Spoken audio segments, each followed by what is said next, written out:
श्री राम जय जय राम। तो मनु महाराज की तीनों कन्याओं के वंश का वर्णन किया है। उसके बाद जो दो पुत्र हैं श्री प्रियव्रत जी महाराज, श्री उत्तानपाद जी महाराज, इनके वंश का वर्णन किया है। पहले श्री उत्तानपाद जी महाराज के वंश का वर्णन किया है। इनकी बड़ी रानी का नाम सुनीति। सुनीति से किसी प्रकार की कोई संतान नहीं हुई। तब राजा ने राज्य की रक्षा के लिए दूसरा विवाह किया। दूसरी रानी का नाम सुरुचि था। और महाराज संयोग की ऐसी बात कि जैसे ही दूसरी रानी से विवाह किया, वैसे ही जो पहली रानी थी सुनीति माता, वो गर्भवती हो गई। अब तो जो छोटी रानी आई, उसके मन में आया कि बड़ी रानी को ही पहले संतान होगी, और पहले के समय में जो ज्येष्ठ पुत्र होता था उसको ही राजा बनाया जाता था, तो इन्हीं का पुत्र राजा बनेगा। और मुझसे विवाह इसलिए किया गया था कि मेरे पुत्र को राजा बनाया जाएगा, पर यहाँ तो बात बिगड़ते दिख रही है। तो राजा को भड़काया, राजा के कानों में जाकर के तरह तरह की बातें की। राजा भी सुरुचि में आसक्त थे, इसलिए राजा ने सुनीति माता को महल से निकाल करके और महल के पास में ही एक बगीचा था, उस बगीचे में रख दिया। उस बगीचे में उनको निवास दिया। समय आने पर श्री सुनीति माता के गर्भ से सुंदर बालक का जन्म हुआ, जिसका नाम ध्रुव रखा गया। और सुरुचि माता को भी एक संतान का लाभ प्राप्त हुआ, छोटे बालक उत्तम, उनका नाम उत्तम रखा गया। धीरे धीरे दोनों बालक बड़े होने लगे। ध्रुव जी थोड़ा बड़े हुए, 5 वर्ष के हुए, तो उनके मन में आया कि हमारे पिताजी कहाँ हैं। हमें अपने माताजी का तो रोज दर्शन होता है, दिन भर दर्शन होता है, लेकिन पिताजी का हमको दर्शन प्राप्त नहीं होता है, तो हमें पिताजी का दर्शन करना है। सुनीति माता से आग्रह किया। तब सुनीति माता ने 1-2 सुरक्षा कर्मचारियों को साथ में भेजा और कहा कि इनको महाराज से मिलवा करके आप ले आइए। सुरक्षा कर्मचारी ध्रुव जी को साथ में लेकर के महल में गए हैं। महल में जाकर के ध्रुव जी ने देखा कि उनके जो छोटे भाई उत्तम हैं, वो अपने पिताजी की गोद में खेल रहे हैं। उनको पिताजी की गोद में खेलता हुआ देख करके ध्रुव जी महाराज के मन में भी आया कि हमको भी अपने पिताजी की गोद में खेलना है। गोदी में बैठने का प्रयास ही कर रहे थे, बस उतने में ही सुरुचि माता आई और हाथ से झटकारते हुए बोली, नवत्संद्रपतेर्धिष्ण्यम धवानारोढुमर्हति न गृहीतो मया यत्वं कुक्षावपुरपात्मजा। अरे बालक, महाराज की गोद में बैठना चाहता है, राज्य सिंहासन पर बैठना चाहता है, पर सावधान होकर के सुन ले, अभी तू राजा का पुत्र हो सकता है, मेरा पुत्र नहीं है। और जब तक मेरा पुत्र नहीं है, तब तक तुझे राज्य सिंहासन पर बैठने का कोई अधिकार नहीं है। यदि तुझे राज्य सिंहासन पर बैठना हो तो पहले जा भगवान का भजन कर, और भगवान का भजन करके भगवान से मांग कि मेरा जन्म सुरुचि माता के गर्भ से हो, और जब तेरा जन्म मेरी कोख से होगा तब तुझे राज्य सिंहासन पर बैठने का अधिकार प्राप्त होगा। ध्रुव जी तो छोटे से हैं, बेचारे रोते हुए अपने माता के पास में आ गए। माता ने कहा, बेटा क्यों रो रहे हो? ध्रुव जी महाराज चुपचाप खड़े हैं। ध्रुव जी महाराज ने कोई उत्तर नहीं दिया। बहुत ध्यान से सुने, क्यों उत्तर नहीं दिया? जानते तो सब हैं ध्रुव जी महाराज के हमारे साथ क्या घटना हुई, लेकिन जवाब नहीं दिया, उत्तर नहीं दिया। क्यों? हमने आपको जब द्वितीय दिवस की कथा सुनाई थी, तब हमने आपसे निवेदन किया था कि भूल करने वाले को जो पाप लगता है, वही पाप उसको लगता है जो उस भूल की चुगली करता है। बताया था कि नहीं बताया था? कौन कौन था पहले दिन की कथा में, बताइए। हाँ, भूल करने वाले को जो पाप लगता है, वही पाप चुगली करने वाले को लगता है। ध्रुव जी महाराज ने विचार किया कि सुरुचि माता ने तो जो किया है सो किया ही है, लेकिन यदि हम उसका वर्णन अपनी माता के सामने करेंगे तो उसका कुछ पाप हमें भी लगेगा। अब आप विचार करिए, 5 वर्ष के बालक के संस्कार कितने अच्छे हैं। ऐसे संस्कारों का निर्माण माता पिता को करना चाहिए। इतने छोटी सी आयु है ध्रुव जी महाराज की, और उनको इस बात का ज्ञान है कि हमको क्या बात बोलना है, क्या बात नहीं बोलना है, किस बात को बोलने से पाप लगेगा, किस बात को बोलने से पुण्य मिलेगा, वो सब जानते हैं। तब सुनीति माता ने जो साथ में कर्मचारी गए थे उनसे पूछा। उन कर्मचारियों ने सब घटना का निवेदन किया। तो जब पूरी घटना सुनीति माता ने सुन ली तो उनके नेत्रों से अश्रु आने लगे। उन्होंने कहा, बेटा तुम्हारी माता ने जो कुछ कहा ठीक ही तो कहा है। आज तक जिस किसी को जो कुछ भी प्राप्त हुआ है भगवान की कृपा से ही तो प्राप्त हुआ है। क्या कोई संसार में ऐसा है जो भगवान की कृपा के बिना कुछ पा गया हो? यदि तेरी माँ कहती है कि तू भजन कर तब तुझे राज्य सिंहासन मिलेगा, तो इसमें कौन सी गलत बात कह दी? जब तक भगवान प्रसन्न नहीं होंगे तब तक तुझे राज्य सिंहासन मिल भी कैसे सकती है? तेरे पिता जो आज राज्य सिंहासन पर बैठे हैं वो भी भगवान की कृपा के कारण बैठे हैं, तो तू भगवान की कृपा के बिना उस राज्य सिंहासन पर कैसे बैठ सकता है? माता जी क्या करें? कितनी प्यारी बात कही सुनीति माता ने। आतिष्ठ तत्तात, आतिष्ठ तत्तात विमत्सरत्वम् उक्तं समात्रापि यद्यलीकम्। सुनीति माता कह रही है, पुत्र मात्सर्य दोष का त्याग कर दो। ये बात भूल जाओ कि तुम्हारी माता ने तुमसे कुछ कहा है, क्योंकि यदि तुम्हारे भीतर मात्सर्य रहेगा तो तुम्हें भगवान की प्राप्ति होने वाली नहीं है। इसलिए मात्सर्य दोष का त्याग कर दो, वन में जाओ, वन में जाकर के भगवान का भजन करो। ध्रुव जी महाराज को भजन करने की आज्ञा दी है। ध्रुव जी महाराज भजन करने के लिए निकल पड़े हैं। अब आप देखिए, यहाँ एक बात बहुत ध्यान से समझने की है। हमारे बड़े अच्छे अच्छे समझदार लोग यहाँ बैठे हैं।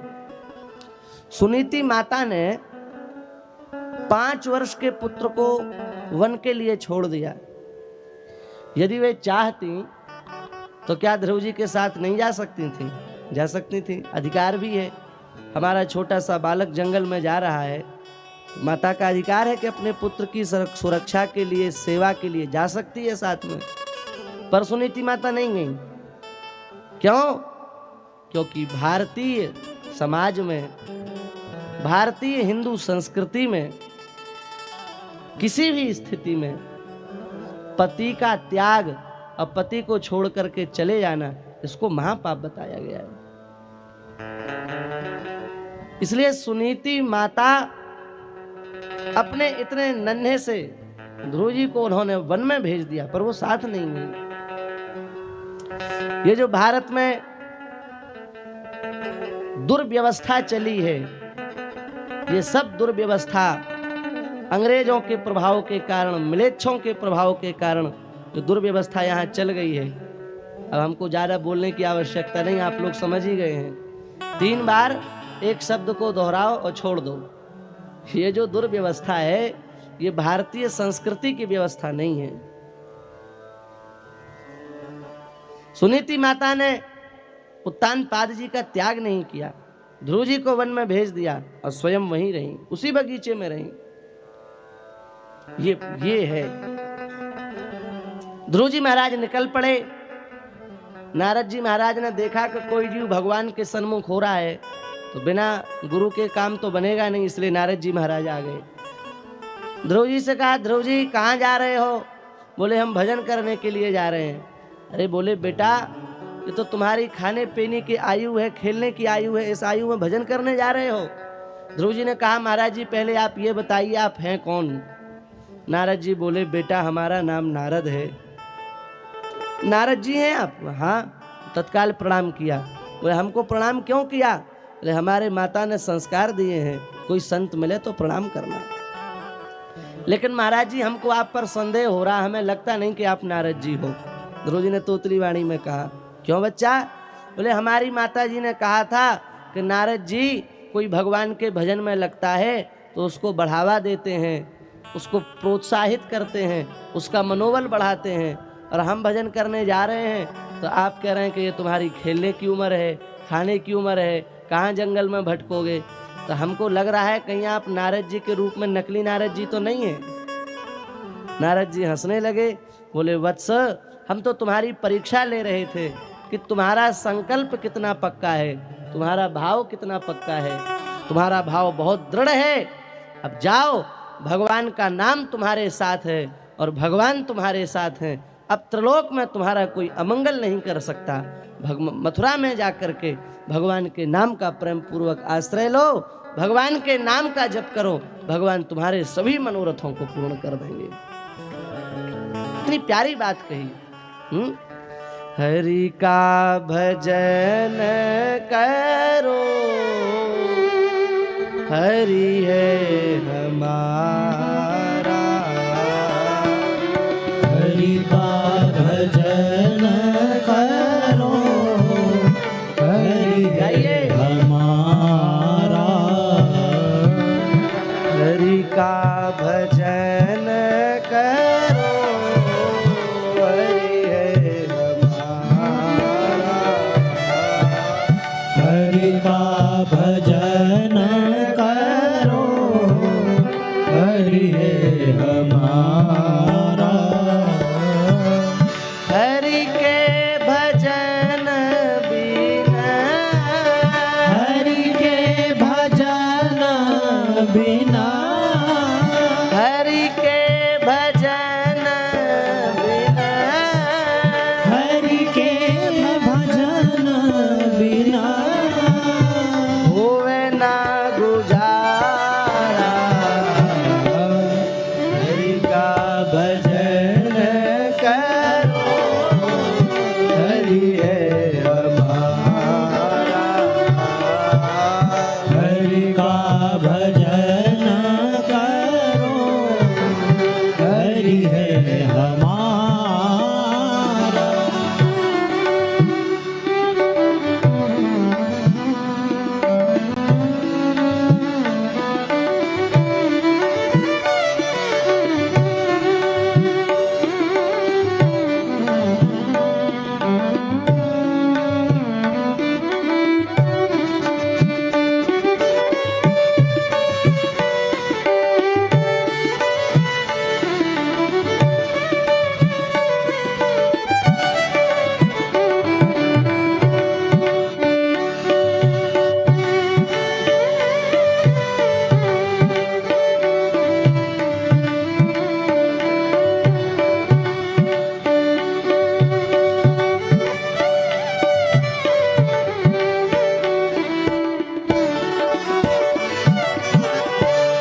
हरि नाम लेने से काम बनेगा, हरि नाम लेने से काम बनेगा, हरि नाम ही तेरे साथ चलेगा, हरि नाम ही तेरे साथ चलेगा,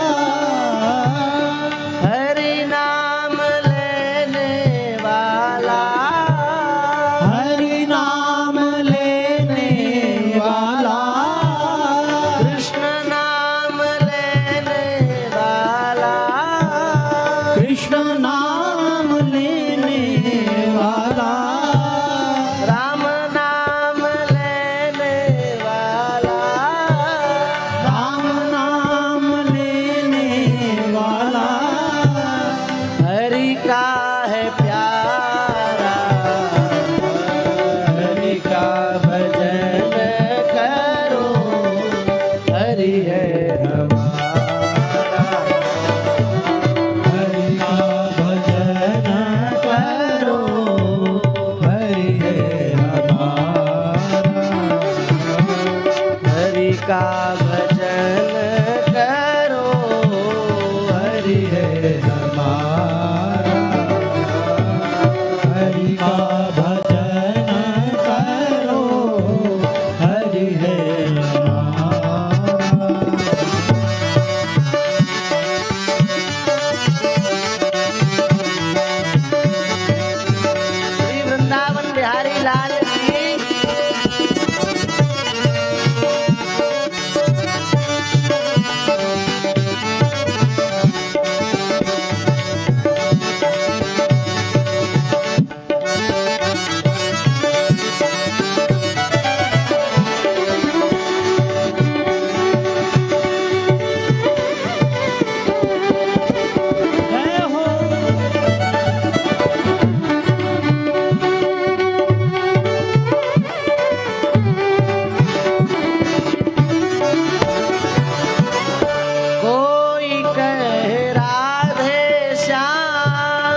हरि करुणा सिंधो नमो बारंबार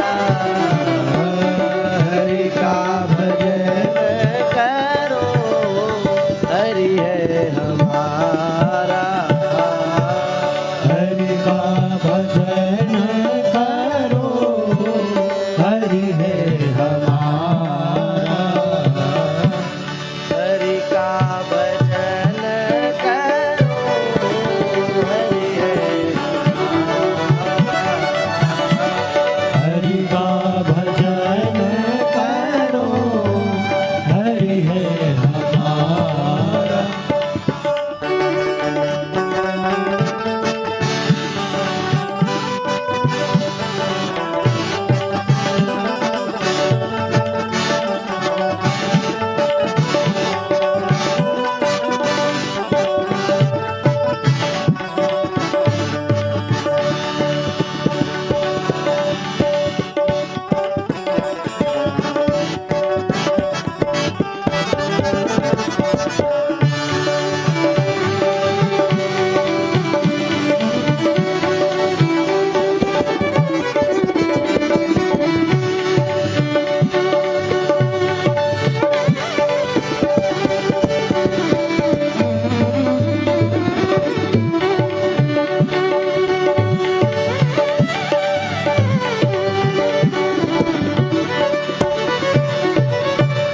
सुख दुख भोगे जाओ, लिखा सब मिटाते जाओ। सुख दुख भोगे जाओ, लेखा सब मिटाते जाओ। सुख दुख भोगे जाओ, लिखा सब मिटाते जाओ। सुख दुख भोगे जाओ, लेखा सब मिटाते जाओ। हरि गुण गाते जाओ, हरि को रिझाते जाओ। हरि गुण गाते जाओ, हरि को रिझाते जाओ। वही हरि दीन बंधो, वही हरि दीन बंधो, वही हरि करुणा सिंधो। वही हरि करुणा सिंधो। नमो बारंबार हरि का भजन करो, जय हो हरि है हरि का भजन करो, हरि है हमारा। हरि का भजन करो, हरि है हमारा। हरि का भजन करो, हरि है हमारा। हरे राम राम राम हरे हरे। हरे राम राम राम हरे हरे। हरे कृष्ण कृष्ण कृष्ण हरे हरे। हरे कृष्ण कृष्ण कृष्ण हरे हरे। हरे राम राम हरे राम राम हरे राम राम हरे राम राम राम राम हरे हरे कृष्ण हरे कृष्ण कृष्ण कृष्ण हरे हरे। हरे कृष्ण हरे कृष्ण कृष्ण कृष्ण हरे हरे। हरि का भजन करो, हरि है हमारा। हरि का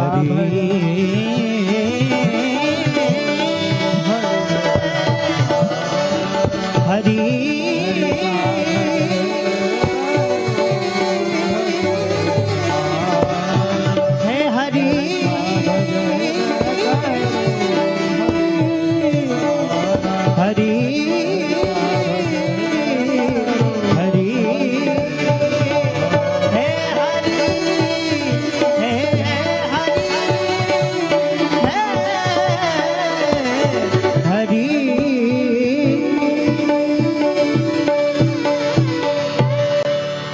श्री वृंदावन बिहारी लाल की जय। श्री ध्रुव जी महाराज को बड़ा दिव्य उपदेश श्री नारद जी ने दिया है। द्वादशाक्षर मंत्र का उपदेश दिया है और कहा कि ये अत्यंत गुह्य मंत्र है, इसका जप करो, इस जप से तुम्हारे मनोरथ पूर्ण होंगे, तुम्हारे कार्य सिद्ध होंगे। देखो भैया, आज के समय में सबकी मर्यादा धीरे धीरे नष्ट होती जा रही है। जिस प्रकार से सब मर्यादाएं नष्ट हो रही हैं, उसी प्रकार से मंत्र की मर्यादा का भी धीरे धीरे नाश होता जा रहा है। मंत्र शब्द का अर्थ है जो गुप्त हो। मत्री गुप्त परिभाषणे धातु से मंत्र शब्द बनता है। इसका अर्थ है जो जितना गुप्त है वह उतना ही श्रेष्ठ मंत्र है। पहले के समय में जब सद्गुरु समझ जाते थे कि अब यह शिष्य मंत्र का अधिकारी हो गया है, तो सब लोग संकीर्तन करते थे, उसको गमछा उड़ाया जाता था और फिर उसके कान में मंत्र बोला जाता था। बिना गमछा उड़ाए मंत्र भी नहीं बोलते हैं। कोई होठ फड़कने से, होठों के फड़कने से कोई अनुमान ना लगा ले कि ये क्या बोल रहे हैं। इसलिए होठ भी किसी को उस समय दिखने नहीं चाहिए जब मंत्र दिया जाता है, गमछा उड़ा करके दिया जाता है। और केवल धीरे धीरे बिल्कुल बोला जाता है, लेकिन उस समय भी कोई न सुन ले, इसलिए 15-20 लोग संकीर्तन करते हैं बगल में बैठ करके कि जिसको सुनाना है वही सुने, दूसरा ना सुने। ये मंत्र की मर्यादा है। अब आज के समय में देखो आप, गायत्री मंत्र है और भी अच्छे अच्छे गुप्त मंत्र हैं, उन मंत्रों को साउंड स्पीकर में लोग बजाते हैं। कई लोग तो दुकानों में लगाए रखते हैं और सुबह से आएंगे, दुकान खोल देंगे और रेडियो उसको चालू कर देंगे घुमा करके, अब बस वो चालू हो गया। तो ऐसे में कहीं ना कहीं जो मंत्र का गुप्तत्व है वो नाश हो रहा है कि नहीं हो रहा है। इसलिए हमारी प्रार्थना है किसी भी मंत्र को साउंड अथवा लाउड स्पीकर पर बजाने की आवश्यकता नहीं है। आप महामंत्र है अथवा ये जो सीताराम नाम का मंत्र है अथवा और भी संकीर्तन है, इनको आप बजाइए, इनमें कोई नुकसान नहीं, ये भगवान का नाम है। लेकिन जो मंत्र हैं, जो समर्थ सद्गुरु अपने शिष्य को प्रदान करते हैं, उन मंत्रों को यदि हम स्पीकर पर बजाएंगे तो हमारा नाश होगा, हमारा पतन होगा। इसलिए ऐसे मंत्रों को बजाने की आवश्यकता नहीं है। नारद जी महाराज ने मंत्र दिया और कहा कि इसको अत्यंत गुप्त रखना, ये गुह्य मंत्र है, इसका प्रकाश करोगे तो फिर तुम्हें इसका लाभ नहीं मिलेगा। गोली फाड़ करके तत्काल खाई जाती है और ऐसे हाथ में रखे रहो गोली को 5 मिनट, तो उसके जो परमाणु हैं उसमें जो औषधि के गुण हैं वो धीरे धीरे बिखर जाते हैं, समाप्त हो जाते हैं।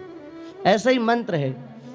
गुरु शिष्य के सीधे कान के अंदर जब उस मंत्र प्रवेश करेगा, गुरु के द्वारा प्रदत्त मंत्र जो है वो शिष्य के कर्णरंध्र के माध्यम से जब हृदय में प्रविष्ट होगा तो उसका महत्व अलग होगा। और स्पीकर पर पूरे में बजा रहे हैं, सब पूरी दुनिया सुन रही है, और फिर वही मंत्र गुरु जी ने शिष्य को कान में दे दिया तो शिष्य को भी लगता है हमको कुछ नया थोड़ी मिला, ये तो हम सालों से सुन रहे हैं।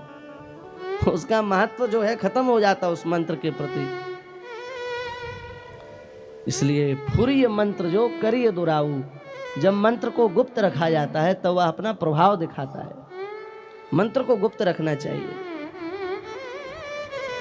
नारद जी ने उपदेश दिया है, ध्रुव जी महाराज ने घोर तपस्या की है, 5 मास तक घोर तपस्या की है और अंत में अपने प्राणों को भगवान के प्राणों से मिला करके अपने प्राणों को रोक दिया। अब समस्या क्या हुई, ध्रुव जी ने अपने प्राणों को भगवान के प्राणों से मिला दिया और भगवान के प्राण से सबके प्राण हैं और भगवान के प्राणों से अपने प्राण मिला करके अपने सांस की गति रोक दी, तो उसके कारण सबकी गति रुक गई सांस की। अचानक सबकी सांस की गति रुक गई तो सब घबरा गए कि क्या हो गया। देवता लोकपाल भगवान के चरणों में गए। भगवान ने कहा चिंता मत करो, हमारा एक भक्त तपस्या कर रहा है, उसकी तपस्या को हम पूर्ण करेंगे, दर्शन देंगे और तुम सबकी जो अटकी हुई सांस है ये दोबारा प्रारंभ हो जाएंगी। तुम लोगों को घबराने की आवश्यकता नहीं है।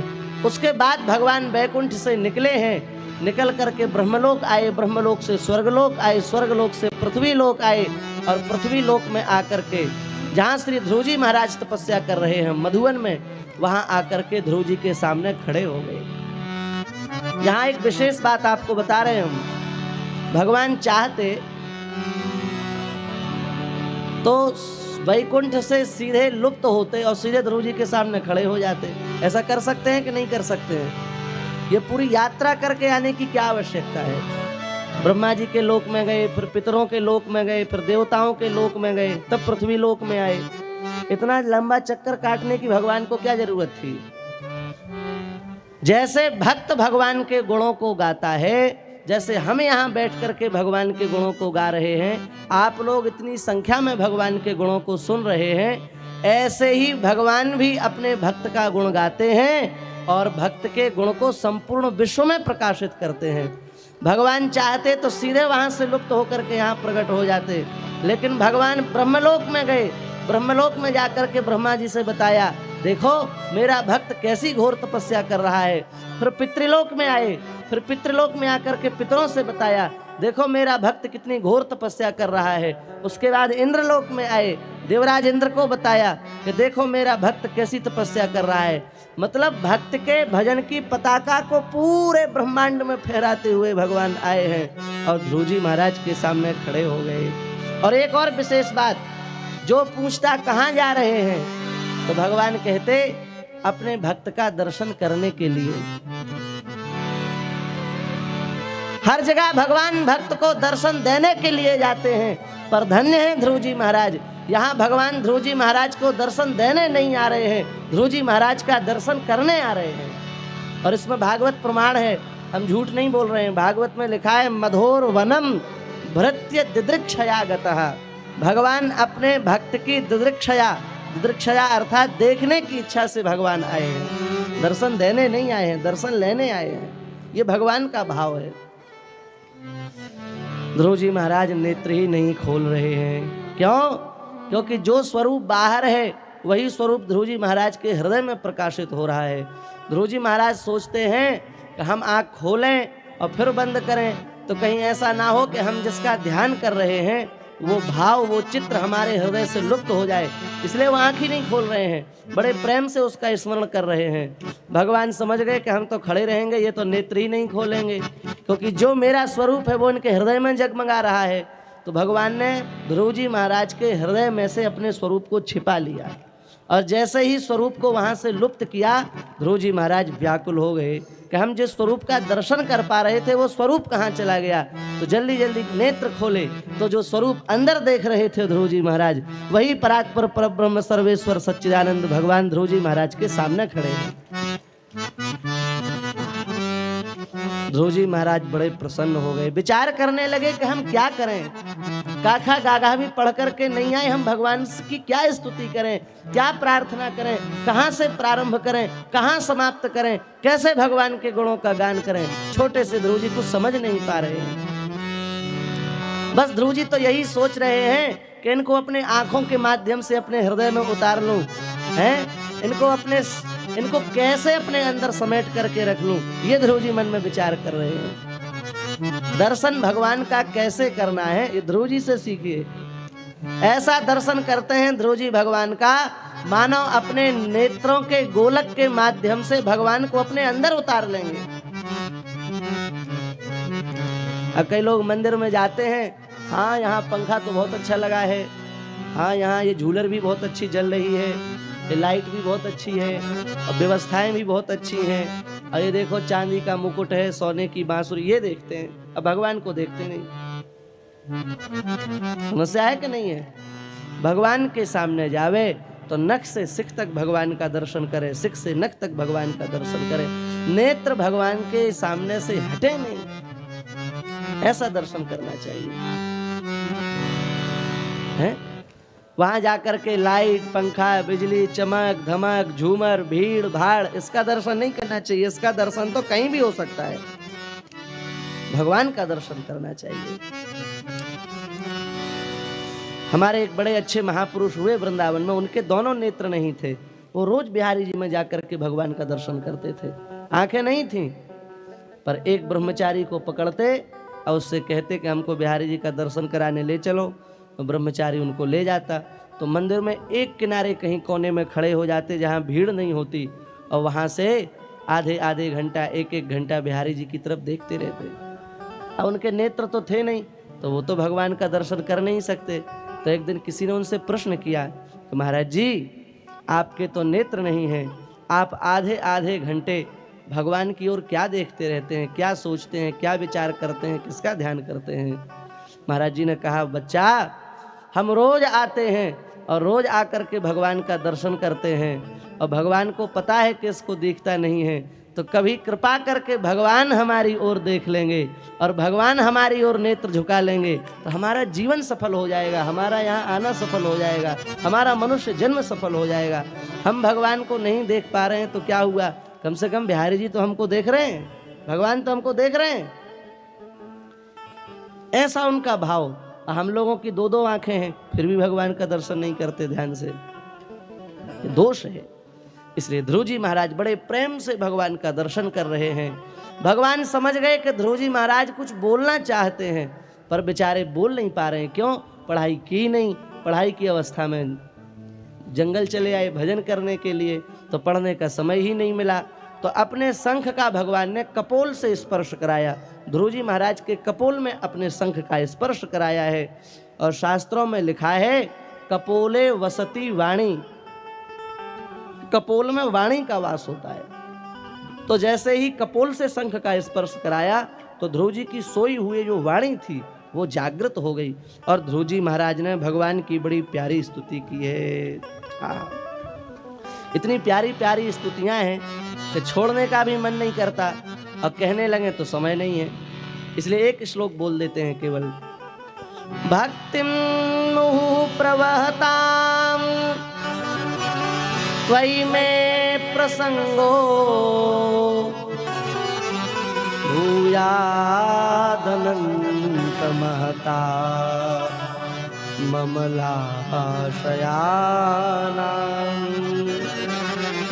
येनाञ्जसोल्बणमुरो व्यसनं भवाब्धिं नेस्ये भवद्गुणकथामृतपान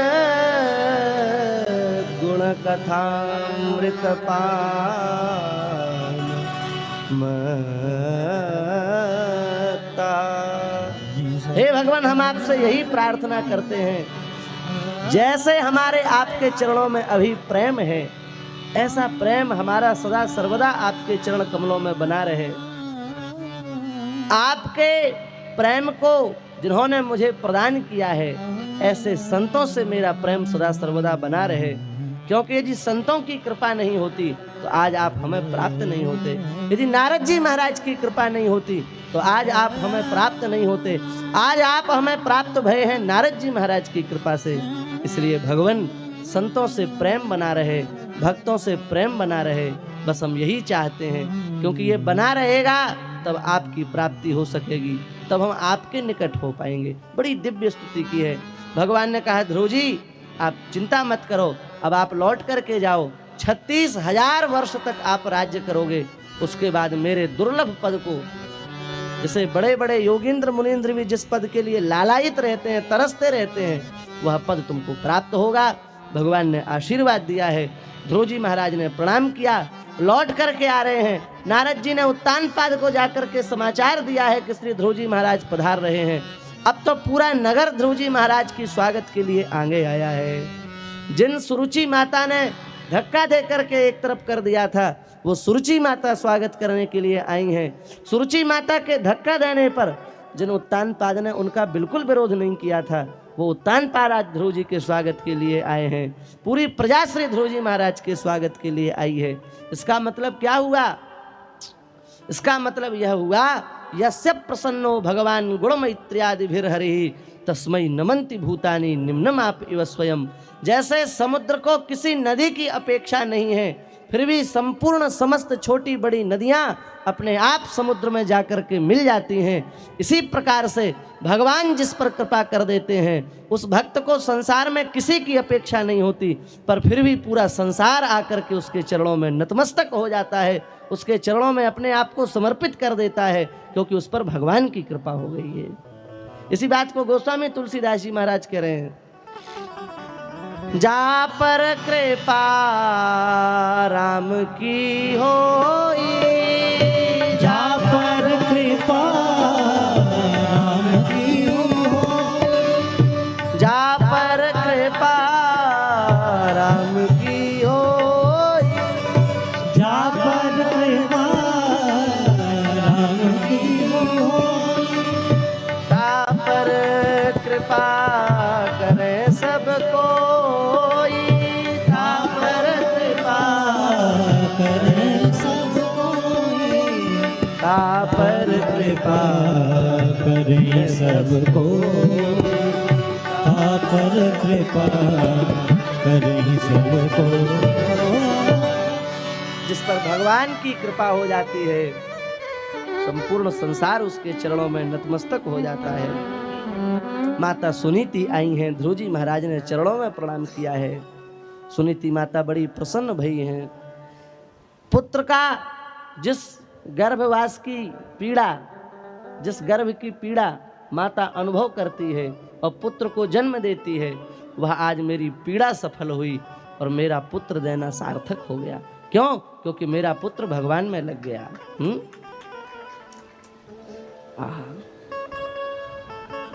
ध्रुव जी महाराज महल में पधारे हैं। कुछ समय बाद ध्रुव जी महाराज का राज्याभिषेक कर दिया गया। एक दिन उनका छोटा भाई उत्तम, सुरुचि माता का जो पुत्र है, वो शिकार खेलने के लिए जंगल में गया। वहाँ उसका यक्षों से युद्ध हो गया। यक्षों ने उसका वध कर दिया। ध्रुव जी महाराज को थोड़ा क्रोध आ गया। यक्षों के साथ घोर युद्ध किया है, यक्षों को पराजित किया है। कुबेर जी प्रकट हुए हैं, मनु महाराज प्रकट हुए हैं और मनु महाराज ने प्रकट होकर के श्री ध्रुव जी महाराज से यही कहा कि बेटा, नायम मार्गो ही साधु नाम हृषि के शानुवर्ती नाम। जो तुम काम कर रहे हो भगवान के भक्त का ये मार्ग नहीं है। ये लड़ाई झगड़ा, ये युद्ध, ये बड़े बड़े तांडव, इतनी हिंसा, ये भगवान के भक्त का काम नहीं है। इसलिए कहाँ फंस गए हो? इसको छोड़ो और जाओ, प्रेम से रहो। मनु महाराज की आज्ञा को सिरोधार्य किया है। उसके बाद श्री ध्रुव जी महाराज जब समय पूरा हो गया तो अपने बड़े पुत्र को राजा बना करके गंगा जी के तट पर आए हैं, भजन करने लगे। अब आप यदि ऋषिकेश गए होंगे तो वहाँ गंगा जी का प्रवाह बहुत तेज है, इसलिए वहाँ महाराज जी कल कल की ध्वनि होती रहती है। तो ध्रुव जी महाराज भजन में बैठे तो गंगा जी जोर जोर से बह रही थीं। ध्रुव जी महाराज ने कहा कि मैया, यहाँ हम भजन नहीं कर पाएंगे, इसलिए हम यहाँ से जा रहे हैं। प्रणाम करके जाने लगे। गंगा मैया प्रकट हो गई, बोले भैया कहाँ जा रहे हो ध्रुव जी? ध्रुव जी ने कहा, माता जी यहाँ हमारा भजन नहीं हो पाएगा, भजन के लिए एकांत चाहिए और यहाँ एकांत हमें मिल नहीं रहा है। यहाँ आपका जो स्वर होता है इससे हमको थोड़ा विक्षेप होता है। गंगा जी ने कहा, चिंता मत करो, आपके जैसा भक्त यदि हमारे तट पर भजन करेगा तो हम निःशब्द हो जाएंगे, हम अपना जो स्वर है उसको शांत कर देंगे। गंगा मैया का स्वर वहाँ शांत हो गया। आज भी ध्रुव जी महाराज ने जहाँ तपस्या की है वो जो स्थान है, उस स्थान पर जब आप जाएंगे तो थोड़ा आगे जाएंगे तो गंगा जी में आवाज़ है, थोड़ा पीछे जाएंगे तो भी गंगा जी में आवाज़ है, लेकिन उस स्थान पर गंगा जी में कोई आवाज़ है ही नहीं। गंगा जी बिल्कुल शांत हो गई। गंगा जी भी अपेक्षा रखती हैं कि ऐसे भक्त मेरे यहाँ आए, मेरे तट पर रहें। तीर्थों को भी अपेक्षा होती है। तीर्थ भी विचार करते हैं कि हमने इतने प्राणियों के पाप धो दिए कि धोते धोते हम खुद मैले हो गए, अब कोई तो ऐसा है जो हमारे पापों को नष्ट करे। तो तीर्थ भी भगवान के भक्तों के आने की प्रतीक्षा करते हैं। और जब भगवान के भक्त तीर्थ में जाते हैं तो जो तीर्थों में अपावनता आ गई है, जो तीर्थों में कुछ कालुष्य आ गया है, वो कालुष्य भी भगवान के भक्त समाप्त कर देते हैं। आप विचार करें, तीर्थों को भी पवित्र करने की क्षमता यदि किसी में है तो वो भगवान के भक्त में है, वो संत में है, वो महात्मा में है, वो वैष्णव में है।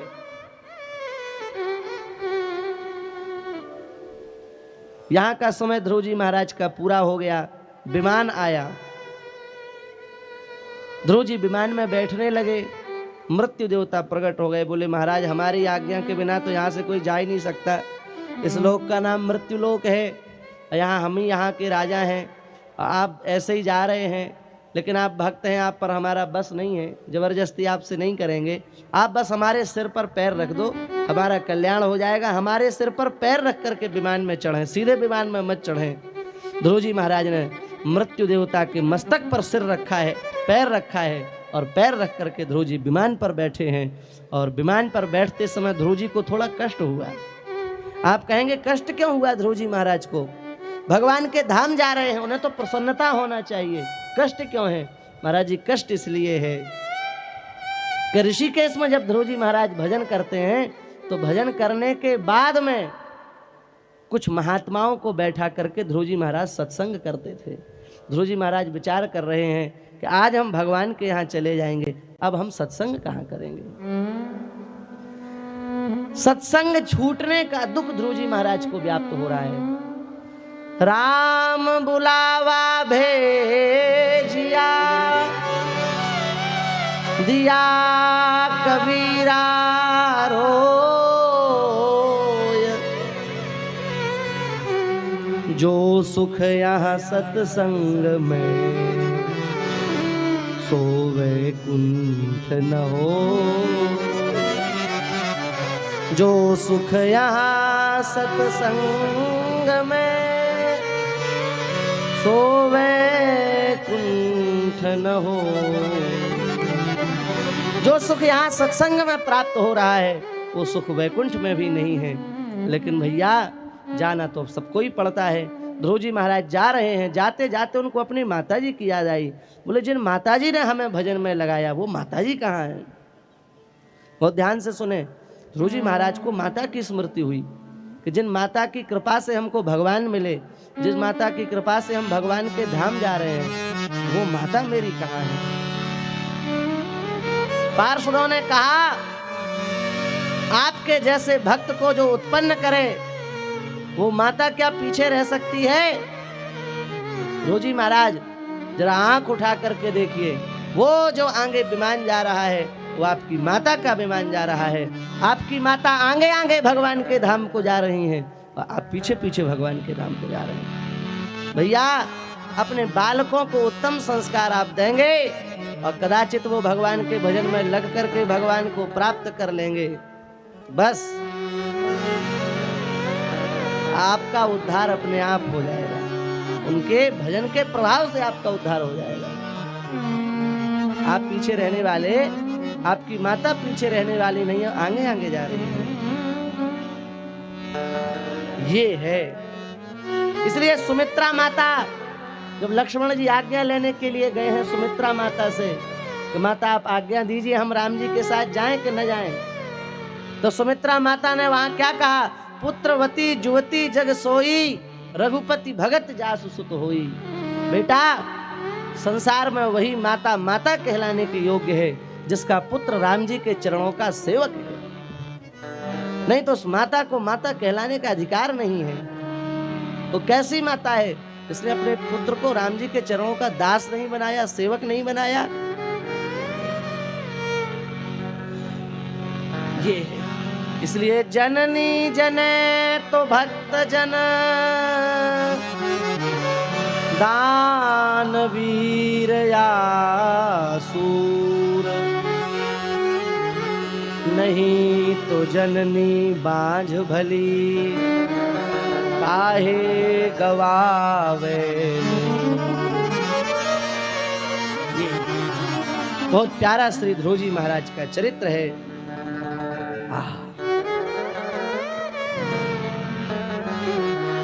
बाढ़े पूत पिता के धर्मा, पुत्र अपने पिता के धर्म को ही बढ़ाता है। तो ध्रुव जी महाराज जब इतने उच्च कोटि के भक्त हुए तो इनके पुत्र कहाँ पीछे रहने वाले? इनके जो ज्येष्ठ पुत्र थे जिनका नाम उत्कल था, उन्होंने भी कहा भैया हमको इस राज्य से कोई प्रयोजन नहीं है, हम तो अपने पिता के मार्ग का अनुसरण करेंगे। हमारे पिता ने भजन करके अपने जीवन को सुधारा है, हम भी भजन में जाएंगे। उन्होंने अपने छोटे भाई को राजा बना दिया, राज्य दे दिया, और राज्य दे करके श्री उत्कल जी महाराज भी भजन के लिए चले गए। क्या समय था वो भारतवर्ष का, जब भजन के लिए होड़ लगती थी कि हम भजन करने जाएंगे, तुम राजा बन जाओ, तुम ये जमीन ले लो, तुम ये प्रॉपर्टी ले लो, तुम सब कुछ ले लो, हम भजन करेंगे। ये भी एक भारत का समय था महाराज जी। और एक आज का समय है, 10 गज 20 गज की जगह के लिए मारा काटी हो जाती है, एक दूसरे की गर्दन उतार देते हैं, है कि नहीं ऐसा समय आज। और यहाँ उत्कल कह रहे हैं हमको भजन करने के लिए जाना है। छोटे भाई वत्सर कह रहे हैं बड़े भैया आप मत जाइए, आप यहाँ रहिए, हम भजन करने के लिए जाएंगे। उत्कल कहते नहीं, हम अपने पिता के ज्येष्ठ पुत्र हैं, हम उनके चरण चिन्हों पर चलेंगे, वो भजन करने के लिए निकले, हम भी भजन करने जाएंगे। ये उस समय का समय है और एक आज का समय है।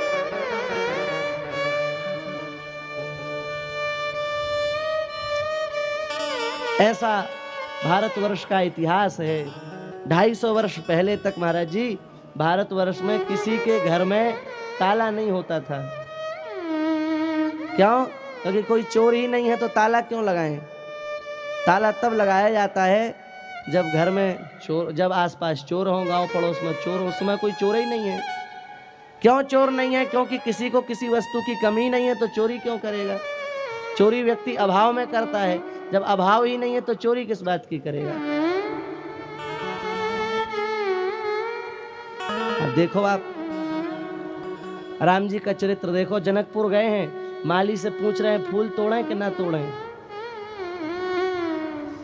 अतिथि बनकर के गए हैं, फिर भी फूल तोड़ने के लिए माली से पूछते हैं कि फूल तोड़ें कि ना तोड़ें। और आज के लोग ताले तक तोड़ देते हैं बिना पूछे। विचार कर लो आप। एक राम जी हैं जो फूल तोड़ने के लिए भी 10 बार पूछते हैं, और एक आज के लोग हैं वो ताले तक तोड़ देते हैं और किसी से नहीं पूछते कि तोड़ना है कि नहीं तोड़ना है। समय में परिवर्तन हुआ कि नहीं हुआ? उसका एक बड़ा कारण यह भी है परिवर्तन का कि हम कहीं ना कहीं सत्संग से विमुख हुए, शास्त्रों से विमुख हुए, संतों से विमुख हुए। इस कारण भी ये सब समस्याएं समाज में, राष्ट्र में, देश में आने लगी। अब हम अधिक नहीं कहेंगे, आज हमको कृष्ण जन्म करना है, शेष चर्चा तो बाद में भी हो जाएगी। श्री वृंदावन बिहारी लाल की जय।